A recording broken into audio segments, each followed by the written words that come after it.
April மாதம் 26ஆம் தேதி பாஸ்கா காலம் முதல் வாரம் சனிக்கிழமை. முதல் வாசகம்.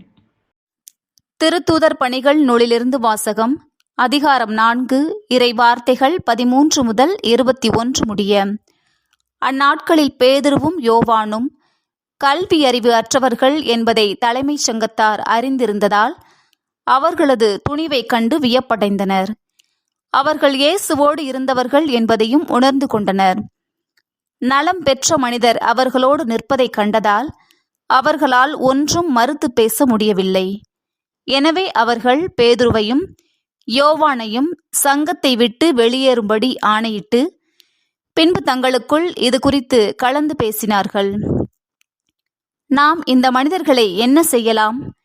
ஏனென்றால் குறிப்பிடத்தக்க ஓர் அரும் அடையாளத்தை இவர்கள் செய்துள்ளார்கள். இது எருசலேமில் வாழும் அனைவருக்கும் தெரியும். இதை நாம் மறுக்க முடியாது. ஆகவே இச்செய்தி மேலும் மக்களிடையே பரவாமல் இருக்குமாறு இந்த இயேசுவை குறித்து யாரிடமும் பேசக்கூடாதென நாம் இவர்களை அச்சுறுத்தி வைப்போம் என்று கூறினார்கள். அதன் பின்பு தலைமைச் சங்கத்தார் அவர்களை அழைத்து இயேசுவை பற்றி எதுவும் பேசவோ கற்பிக்கவோ கூடாது என்று கண்டிப்பாக கட்டளையிட்டனர். அதற்கு பேதுருவும் யோவானும் மறுமொழியாக, உங்களுக்கு செவிசாய்ப்பதா கடவுளுக்கு செவிசாய்ப்பதா? இதில் கடவுள் பார்வையில் எது முறையானது என நீங்களே தீர்மானித்துக் கொள்ளுங்கள். என்ன ஆனாலும் நாங்கள் கண்டதையும் கேட்டதையும் எடுத்துரைக்காமல் இருக்க எங்களால் முடியாது என்றனர். அவர்களை தண்டிப்பதற்கு வேறு வழி கண்டுபிடிக்க முடியாததாலும் மக்களுக்கு அஞ்சியதாலும் தலைமைச் சங்கத்தார் அவர்களை மீண்டும் அச்சுறுத்தி விடுதலை செய்தனர். ஆண்டவரின் அருள்வாக்கு. இறைவா, உமக்கு நன்றி. நற்செய்தி வாசகம். மார்க்கு எழுதிய தூய நற்செய்தியிலிருந்து வாசகம். அதிகாரம் 16, இறை வார்த்தைகள் 9 தொடங்கி 15 முடிய. வாரத்தின் முதல் நாள் காலையில் இயேசு உயிர்த்தெழுந்த பின்பு அவர் முதலில் மகதலா மரியாவுக்கு தோன்றினார். அவரிடமிருந்துதான் அவர் 7 பேய்களை ஓட்டியிருந்தார். மரியா புறப்பட்டு சென்று இயேசுவோடு இருந்தவர்களிடம் இதை அறிவித்தார். அவர்கள் துயருற்று அழுது கொண்டிருந்தார்கள். அவர் உயிரோடு இருக்கிறார் என்றும் மரியா அவரை கண்டார் என்றும் கேட்டபோது அவர்கள் நம்பவில்லை. அதன் பிறகு அவர்களுள் 2 வயல்வெளிக்கு நடந்து சென்றபோது இயேசு அவர்களுக்கு வேற்று உருவில் தோன்றினார். அவர்கள் சென்று அதனை மற்றவர்களுக்கு அறிவித்தார்கள். அவர்கள் சொன்னதையும் சீடர்கள் நம்பவில்லை. இறுதியாக 11 பந்தியில் அமர்ந்திருந்த பொழுது அவர்களுக்கு இயேசு தோன்றினார். உயிருடன் எழுப்பப்பட்ட தம்மை கண்டவர்கள் சொன்னதை நம்பாமல் அவர்கள் கடின உள்ளத்தோடு இருந்தமையால் அவர் அவர்களுடைய நம்பிக்கையின்மையை கண்டித்தார். இயேசு அவர்களை நோக்கி, உலகெங்கும் சென்று படைப்பிற்கெல்லாம் நற்செய்தியை பறைசாற்றுங்கள் என்று கூறினார். ஆண்டவரின் அருள்வாக்கு. கிறிஸ்துவே, உமக்கு புகழ். அன்புக்குரியவர்களே, உயிர்த்த இயேசுவின் பிரசன்னம் எத்தகைய வேரோட்டமான மாற்றங்களை திருத்தூதர்களது வாழ்வில் ஏற்படுத்தியது என்பதை விளக்குகின்ற புத்தகம்தான் திருத்தூதர் பணி. இன்றைய முதல் வாசகம் அதற்கு சிறந்த உதாரணம். முதலாவதாக உயிர்த்த இயேசுவின் பிரசன்னம் பேதுருவையும் ஏனைய திருத்தூதர்களையும் அரும் அடையாளங்களை செய்யக்கூடியவர்களாக மாற்றியது. எருசலேம் ஆலயத்தின் நுழைவாயிலில் பிச்சை எடுத்துக் கொண்டிருந்த கால் ஊனமுற்றவரை பேதுரு நடக்கச் செய்தது இதற்கு சிறந்த உதாரணம். இரண்டாவதாக, கோழைகளாக இருந்தவர்கள் இப்போது அசாத்தியமான துணிச்சல் உள்ளவர்களாக மாற்றப்பட்டிருந்தனர். இயேசு கைது செய்யப்பட்ட போது பேதுரு அவரை மறுதலித்தார். ஏனைய திருத்தூதர்கள் உயிருக்கு பயந்து ஓடினர். ஆனால் அதே திருத்தூதர்கள் தற்போது மிகவும் சக்தி வாய்ந்ததாக கருதப்பட்ட எருசலேம் திருச்சங்கத்தை துணிவோடு எதிர்கொண்டனர். மூன்றாவதாக, இயேசு உயிர்த்த பின்பு திருத்தூதர்களின் பேச்சிலும் செயலிலும் ஞானம் நிரம்பவே வெளிப்பட்டது. உங்களுக்கு செவிசாய்ப்பதா கடவுளுக்கு செவிசாய்ப்பதா? இதில் கடவுள் பார்வையில் எது முறையானது என நீங்களே தீர்மானித்துக் கொள்ளுங்கள் என்று சொல்லி எருசலேம் சங்கத்தார் கடவுளுக்கு எதிராக இருக்கிறார்கள் என்பதை அவர்களுக்கே வெளிப்படுத்தக்கூடிய ஞானத்தை திருத்தூதர்கள் தற்போது பெற்றிருந்தனர்.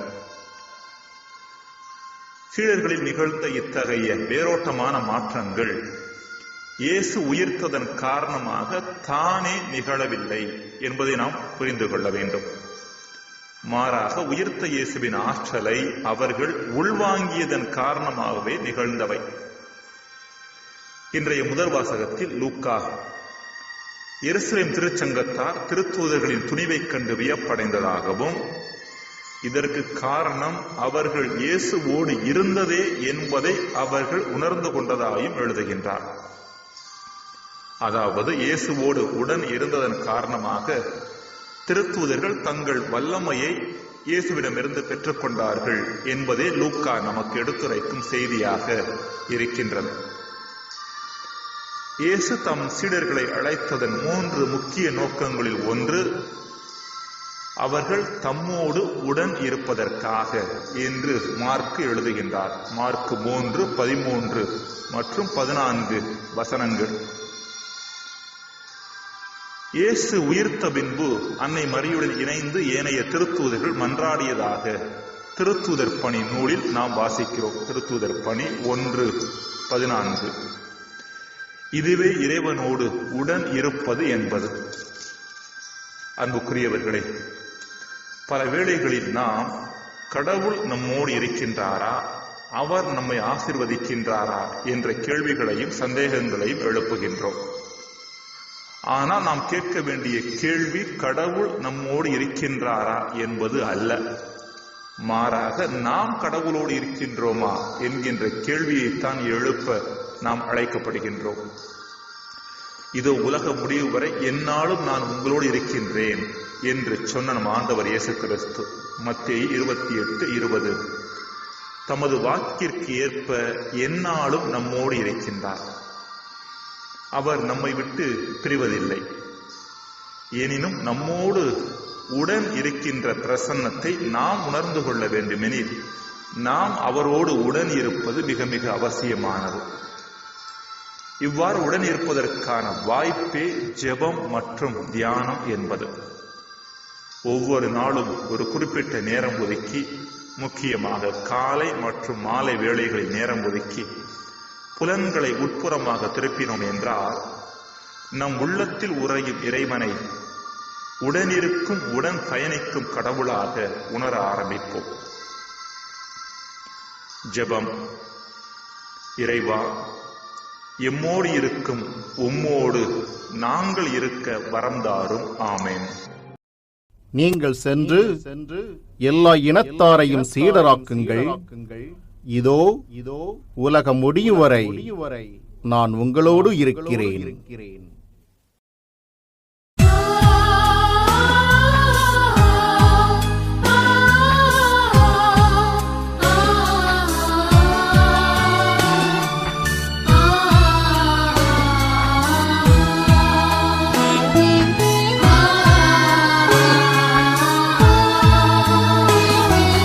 இயேசுவை காண்போம், இயேசுவை காண்போம், வாழ்வும் வழியும் உண்மையுமான இயேசுவை காண்போம், இயேசுவை காண்போம், இயேசுவை காண்போம், வாழ்வும் வழியும் உண்மையுமான இயேசுவை காண்போம்.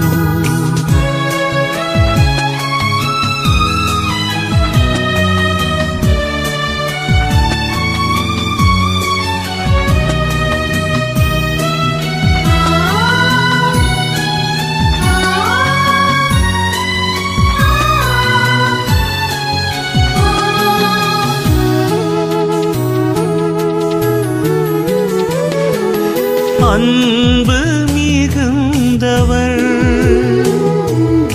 அமைதி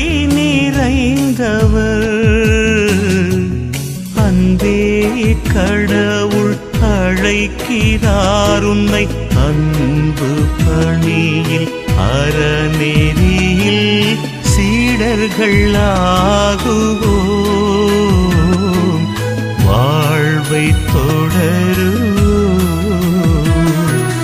இயேசுவை காண்போம் இயேசுவை காண்போம் வாழ்வும் வழியும் உண்மையுமான இயேசுவை காண்போம்.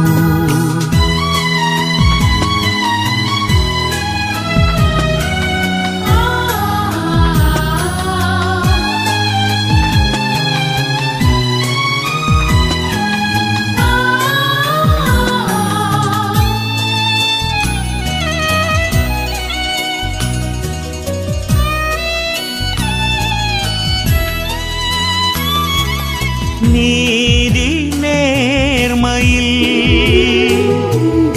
இறைக்கச் செயல்களில் மனித மாண்பு மண்ணில் மலர ஜாதி மதங்கள் இனவெறி மாறி சீடர்களாகுவோம் வாழ்வை தொடரும் இயேசுவை காண்போம் இயேசுவை காண்போம் வாழ்வும் வழியும் உண்மையுமான இயேசுவை காண்போம்.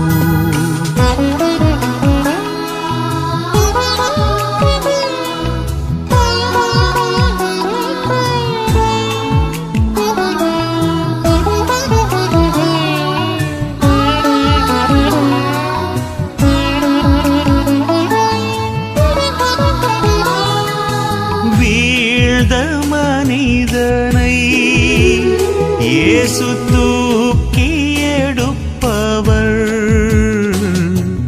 பாவங்கள் போக்கி நோய்களை நீக்கி திண்மைகள் மாறி நன்மைகள் செய்ய சீடர்களாகுவோம் வாழ்வை தொடரும் இயேசுவை காண்போம் இயேசுவை காண்போம் வாழ்வும் வழியும் உண்மையுமான இயேசுவை காண்போம்.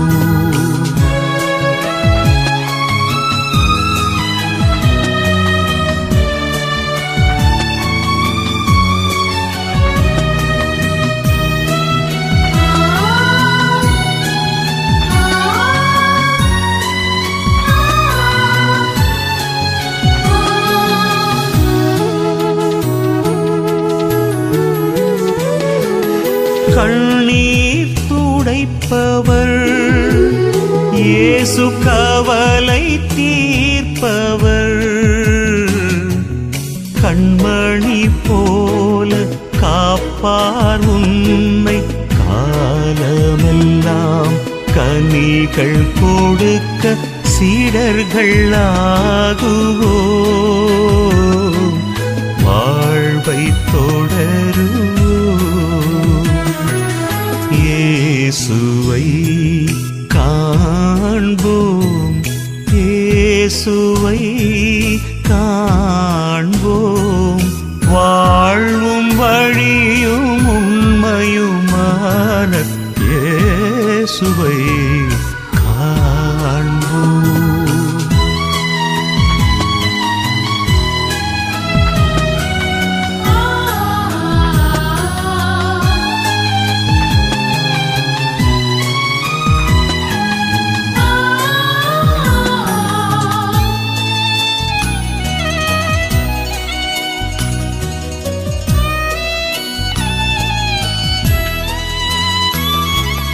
இறையாட்சி மலர்ந்திட இயேசு சிலுவையில் பலியானார்,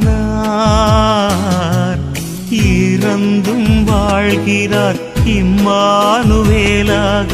ஒரே மெய்ப்பனும் மந்தையுமாகிட சீடர்களாகுவோம்,